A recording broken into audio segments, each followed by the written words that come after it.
We might all be connected through social media, pero hungkag naman ang kaloob-looban natin. Ayos lang ba to? Para sa mabungang buhay, tayo na po at magkapet pandasal.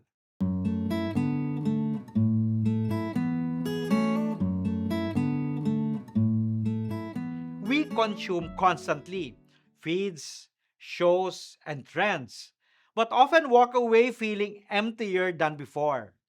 Jesus, as the bread of life, is a radical call to look at what we are feeding our souls. Adulthood is a marathon, and you cannot run it on junk food habits. If we only consume things that are temporary, our peace will be temporary too.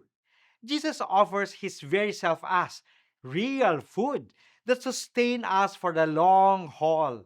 When you eat this bread, you aren't just following a concept or a philosophy. You're letting his life become your life. It's an invitation to move past spiritual snacking into deep nutrition. Kaya manalangin po tayo. O Panginoon, busugin mo kami ng iyong buhay. Pagkalooban mo kami ng pagkauhaw sa iyong mga salita sa Eukaristiya upang tuloy-tuloy ang aming pagnanasang mabusog sa iyong mga salita. Amen.